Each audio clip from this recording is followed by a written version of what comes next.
नमस्कार दोस्तों। Share boom channel पर आपका स्वागत है। दोस्तों, आने वाले कुछ महीने आपके लिए बहुत ही इम्पोर्टेंट हो सकते हैं।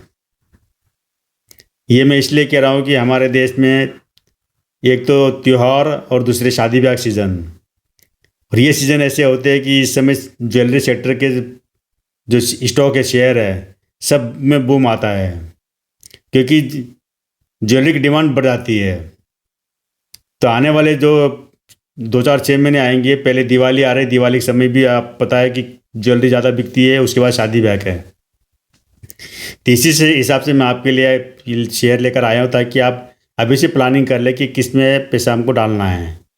हालांकि कई कंपनियां हैं, टाइटन कंपनी है, बड़ी बड़ी ज्वेलर जो है, लेकिन जिसका मैं शेयर लेकर आया हूँ, ये कल्याण ज्वेलर नाम है इसका। टी एस कल्याण रमनन इसके जो फाउंडर है, और इनके जो दो बेटे हैं, रमेश कल्याण रमनन और राजेश कल्याण रमनन। ये केरला के त्रिशूल एक जगह है, वहाँ से निकला हुआ है इनका बिजनेस। पहले इनका बिजनेस था, कपड़े का व्यापारी थे, कपड़े के इनके शोरूम थे, 3 4 शोरूम थे वहाँ पर। तो कपड़े के शोरूम में जब ये बैठते थे, कपड़े की दुकान है, इनके जो भाई बेटे वगैरह भाई वगैरह चलाते थे, तो जब ग्राहक आते थे, ग्राहकों को ये देखा कि जब उनकी डिमांड होती थी वो कि ज्वेलर के लिए भी, मतलब उनको एक बातचीत से पता लगा कि हाँ, ग्राहक को अच्छी ज्वेलरी भी चाहिए। तो इनके दिमाग में आता है क्यों ना हम एक ज्वेलरी की भी छोटी मोटी दुकान खोल ले कपड़े के साथ में, ताकि हमारे कपड़े भी बिकेंगे और ज्वेलरी बिकेगी। लेकिन इसके पहले क्या सोचते कि हम कोई भी बिजनेस डालने से पहले हम एक बार रिसर्च कर ले कि बिजनेस कैसा है और बिजनेस में डिमांड कितनी है। ये हर बिजनेसमैन करता है, कोई भी नया बिजनेस डालता है, पहले उसके बारे में पूरी जानकारी जुटाता है, और जो दूसरे बिजनेसमैन जो कमियाँ कर रहे हैं, उस कमी को दूर करते हैं नया। यही एक तरीका होता है कि हम दूसरे की कमी को हम अपने लिए फ़ायदेमंद बना लें। तो ये कई जगह पर घूमते हैं, साउथ में वगैरह में कई बड़े बड़े जो शोरूम होते हैं वहाँ जाते हैं। तो वहाँ पर ये एक चीज़ देखते हैं कि जो भी अगर किसी को अगर बड़ी ज्वेलरी कोई लेना होती है, एक बड़ा हार है, कंगन है, या कोई एक डायमंड वगैरह, तो वहाँ पर क्या हुआ कि पहले ऑर्डर बुक कराना पड़ता था, और ऑर्डर बुक करने के बाद में, मतलब वो शोरूम वाले क्या करते थे कि ग्राहक से पहले ऑर्डर बुक करवाते थे कुछ अमाउंट लेकर, और उसके 15 20 दिन बाद उसको डिलीवरी देते थे उसके आइटम की जो उसने चाहता है। शोरूम में जरूर एक एक दो दो पीस रखे हुए होते हैं, लेकिन वो क्या कि वो केवल 100 पीस होते हैं। सेम टू सेम ज्वेलरी बना के वो बाद में 10 दिन 15 दिन बाद उसको देते थे ग्राहक को। तो इन्हें ये चीज़ समझ में आ गई कि ग्राहक को अगर ये चीज़ अगर तुरंत दे दें, मतलब ग्राहक अगर शोरूम में आया खरीदना, और उसको अगर 15 दिन का वेट करने बजाय हम अगर तो उसको वहीं पर तुरंत अगर अगर आप दे दें, तो हम शायद ग्राहकों को हम ज़्यादा बहुत अच्छा एक सर्विस दे सकते हैं। और इसी एक मात्र इसी सोच के साथ ये ज्वेलरी का बिजनेस डालते हैं। और ज्वेलरी का जब बिजनेस डालते हैं तो उसके अंदर ये रखते हैं कि जो भी दुकान में जो रखा हुआ है, जो जेवर रखा हुआ है, उसकी प्राइस टैग लगा देते हैं, और वो बिकने के लिए है। मतलब ग्राहक को पसंद आ गया तो दे देंगे कि ठीक है आप ले जाओ। और उस तरह के और भी मतलब उनके पास पहले से बना के तैयार रखते हैं, ताकि ग्राहक की हर पसंद की, और जो पहले जो शोरूम में कि 2 2 4 4 डिज़ाइन होती है, इन्होंने कई सारी डिज़ाइन पर काम किया, अलग अलग डिज़ाइन बनाए, अलग अलग ज़रूरत के हिसाब से बनाया लोगों को, जित के कम प्राइस वाले भी, ज़्यादा प्राइस वाले भी। डिज़ाइन एक से बढ़कर एक डिज़ाइन, लेकिन जो भी शोरूम में जो भी जेवर रखा होता है वो सारा बेचने के लिए रखा। मतलब ये कि आप ग्राहक अगर पैसे लेके अगर तुरंत चाहते हैं उसको तुरंत दे दे, मतलब उसको वेट करने की ज़रूरत नहीं पड़े। और ये इनका जो बिजनेस मॉडल ज़बरदस्त सक्सेस रहा। और उसके बाद तो इन्होंने मतलब क्या है कि पूरे अपने आसपास के एरिया में पहले एक शोरूम खोला वहाँ पर त्रिशूर में, उसके बाद में दूसरा कोयम्बटूर में खोला इसी का जरूर। और उसके बाद में इन्होंने चेन्नई में खोला, और चेन्नई का जो शोरूम था सबसे बड़ा शोरूम था, वो था करीब 40,000 वर्ग फीट में बना हुआ था। जो कोयम्बटूर में और यहाँ त्रिशूर में जो खोले थे वो 4,000 वर्ग फीट के आसपास बने हुए थे, लेकिन चेन्नई का जो शोरूम सबसे बड़ा 40,000 वर्ग फीट का बना हुआ था। और इसमें हर तरह की ज्वेलरी थी, डायमंड है, एंटीक है, गोल्ड है, सिल्वर है, प्लेटिनम है, मतलब जितने तरह जो ज्वेलरी होती है हर तरह की ज्वेलरी इन्होंने रखी वहाँ पर। और उसके लिए जो इन्होंने जो जब एक और चीज़ है इनके पास कि जब भी ये शोरूम खोलते हैं, कहीं का शोरूम खोल रही है, हमेशा सेलिब्रिटी को से ही उसका उद्घाटन करवाते हैं। तो पहले इन्होंने जो मलयालम फिल्म के जो स्टार थे, हीरोइन वगैरह जो सुपर स्टार थे, उनसे करवाते थे। फिर साउथ में गए तो साउथ में उनसे करवाते थे। और मतलब जो बड़े बड़े स्टार पकड़ते थे फिल्मी दुनिया के, और वो उद्घाटन करने आते। इससे फ़ायदा ये होता था कि इनका पब्लिसिटी ज़बरदस्त मिल जाती थी। क्योंकि जब भी अगर कोई अगर शोरूम में अगर बड़ा स्टार आता है तो पूरा जब मीडिया उसको कवरेज करने के लिए पहुंच जाता था वहाँ पर। स्टार की वजह से क्या कि तो मीडिया में जो पब्लिसिटी इस वजह से इनको बहुत ज़्यादा मिल जाती है कि वहाँ पर स्टार के द्वारा करवाया।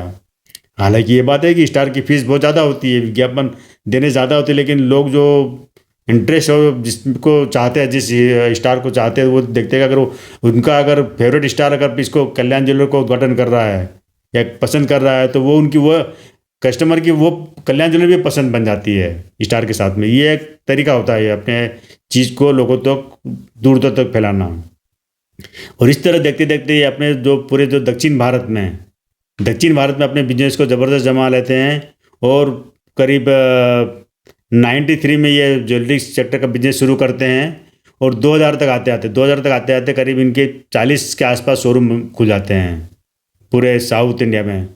उसके बाद में ये अपने सोचते कि अगर हमने साउथ में तो हमने बहुत बड़ा एक बेल्ट कवर कर लिया है, अब हमें जाना चाहिए नॉर्थ इंडिया, वेस्ट इंडिया वगैरह वहाँ जाना चाहिए। तो फिर ये एक दूसरे इधर आते हैं और इधर इन्होंने अपने प्रचार किया और अपने जो ब्रांड एम्बेसडर बनाए अमिताभ बच्चन को और उनकी बहू ऐश्वर्या राय को। और अब जहाँ भी इनके शोरूम खुलते हैं नॉर्थ इंडिया में, ईस्ट में, इधर जहाँ भी खुलते हैं शोरूम, वहाँ पर हर जगह अमिताभ बच्चन को जरूर बुलाया जाता है फीता काटने के लिए। और अमिताभ बच्चन की फीस इतनी होती है कि वो खुशी खुशी दे देते, क्योंकि अमिताभ बच्चन जहाँ पहुँचते हैं वहाँ पर भीड़ लग जाती है लोगों की। और जब भीड़ लगती है तो शोरूम अपने आप लोगों की नज़र में आ जाता है। तो आज ये जो ज्वेलरी सेक्टर का इनका जो बिजनेस है, करीब पूरे देश में 150 से ज़्यादा इनके शोरूम हैं। और इनका ये है कि हर साल ये 10 शोरूम खोलते हैं। इनका एक लक्ष्य बना लिया कि हम हर साल हम 10 शोरूम खोलेंगे, जो कि पूरे इंडिया में आसपास सब कवर करेंगे। साथ ही इनका जो मिडिल ईस्ट तक बिजनेस फैला हुआ है वहाँ भी खोलते हैं। और इनके जो बिजनेस का जो अभी जो टी.एस. कल्याण रमनन और उनके बेटे रमेश कल्याण रमनन और राजेश रमनन, ये एमडी है। तो ये सारे बिजनेस को देखते पूरा बिजनेस इनका एक तरह से एक चेन के रूप में बना हुआ है। और इसके अलावा इन्होंने छोटे छोटे जो कियोस्क टाइप शोरूमों ने वो भी उन्होंने खोले हैं, ताकि जो छोटे जो कस्टमर है, जो कम प्राइस वाले कस्टमर ज्वेलरी चाहते हैं, उनके लिए भी उन्होंने सुविधा रखी है कि ठीक है, और वहाँ पर कुछ एक्सचेंज करना हो, नया लेना हो, पुराना देना हो, तो उनके लिए छोटे छोटे जो छोटे शहर हैं वहाँ पर भी इन्होंने अपने शोरूम खोले हुए हैं। शोरूम क्या कह सकते हैं, कि दुकान कह सकते हैं, दुकान की तरह खोला हुआ है ज्वेलरी की दुकान कल्याण। तो ऐसे करीब 500-600 के आसपास खोले इन्होंने पूरे देश में।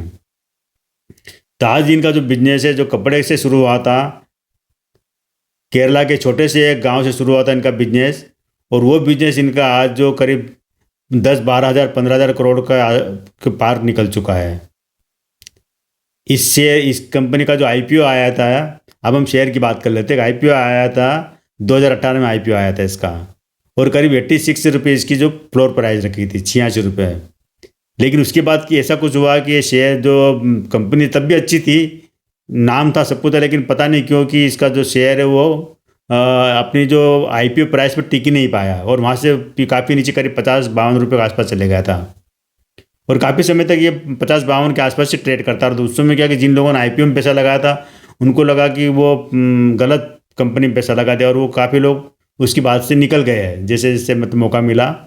हालांकि बहुत टाइम, सिर्फ एक ही बार, जब 2 साल के अंदर, मतलब 2018 से लेकर 2021 तक 3 साल में ये शेयर केवल एक बार 86 रुपये के आसपास पहुंचा था, केवल एक ही बार। उसके बाद तो ये अपने 60, 52, 95, 70 इसके आसपास ही घुमा कर रहा। लेकिन जब लोग जहाँ भी मौका, किसी ने थोड़ा नुकसान उठा के, किसी ने कैसा कर अपना पैसा निकाल लिया। पर अभी जो ये शेयर 2023 में, अभी 2023 का अभी अगस्त महीना चल रहा है, 8 महीने हुए हैं कह सकते हैं। तो इस दौरान ये शेयर कभी इन 8 महीने में इस शेयर ने करीब 150% के 100% के आसपास इन्होंने रिटर्न दे दिया। अब मतलब ये डबल रेट हो गया लगभग। अभी ये 217 रुपये इसकी आज की प्राइस है, ये 228 तक भी जा चुका है अभी पिछले दिनों, 5-6 दिन पहले। तो अभी ये 217 रुपये इसकी प्राइस है आज की। लेकिन अगर कैसा कहते हैं कि ये जिस तरह से इनका जो प्लान है, हर साल नए 10 शोरूम खोलने का है, हर साल अपने बिजनेस को बढ़ाने का है, बाहर जो खाड़ी देशों तक बिजनेस को ले जाने का, इनका जो बिजनेस का जो जिस तरह से फैल रहा है, जिस तरह से कामकाज फैल रहा है, जिस तरह ज्वेलरी से इनके पास है, एंटीक है, हर तरह की जो जरूरत, जिस तरह की जरूरत है, डायमंड वगैरह, गोल्ड डायमंड, हर तरह की ज्वेलरी ये बनाती है और सबकी पसंद की ज्वेलरी है। तो इनका जो बिजनेस अभी लगातार बढ़ रहा है। दूसरी एक खास बात इसमें अगर आप देखोगे तो इसमें FIS की एंट्री ज़बरदस्त, वो अपनी होल्डिंग बढ़ा रहे हैं, मतलब फॉरेन इन्वेस्टर इसमें होल्डिंग बढ़ा रहे हैं। और DIS भी अपनी, मतलब जो अपने जो देश के जो इंस्टीट्यूशनल जो इन्वेस्टर है वो भी अपनी होल्डिंग बढ़ा रहे हैं। तो ये मजबूत खिलाड़ी, मैंने आपको एक पिछले वीडियो में बताया था ना, जो FIS है, DIS, ये शेयर किसी भी स्टॉक के लिए बहुत मजबूत खिलाड़ी होते हैं। रिटेलर इतने मजबूत नहीं होते, रिटेलर तो थोड़ा कमाई मिलेगी बेच के भाग जाते हैं। लेकिन जो इंस्टीट्यूशनल जो इन्वेस्टर होते हैं, चाहे वो बीमा कंपनी वाले हो, म्यूचुअल फंड वाले हो, बड़े बड़े ब्रोकर हाउस हो, कंपनियां हो, या इस तरह से लोग इन्वेस्ट करते हैं, तो वो लॉन्ग टाइम के लिए करते हैं, 10-20 साल के लिए करते हैं। और फॉरेन इन्वेस्टर का भी एक, वो फॉरेन इन्वेस्टर की बात है कि वो लमसम अमाउंट में करते हैं। तो इस तरह देखा जाए तो अभी ये शेयर बहुत अच्छी पोजीशन पर है। 217 में आपको ज़रूर महंगा लगेगा, लेकिन अगर IPO प्राइस से देखा जाए तो करीब 2.5 गुना ही है। तो होता है IPO के प्राइस से कई बार शेयर 10-10 गुना तक चढ़े हैं। बहुत से शेयर अभी इस दौरान अगर देखेंगे 2018 से लेकर अभी 2023 तक 5 साल में कई IPO के शेयर आपको मिलेंगे 10-10 गुना तक चढ़ गए हैं। कोई शेयर है 10-10 गुना तक गिरे हुए पड़े, वो दोनों ही बात है।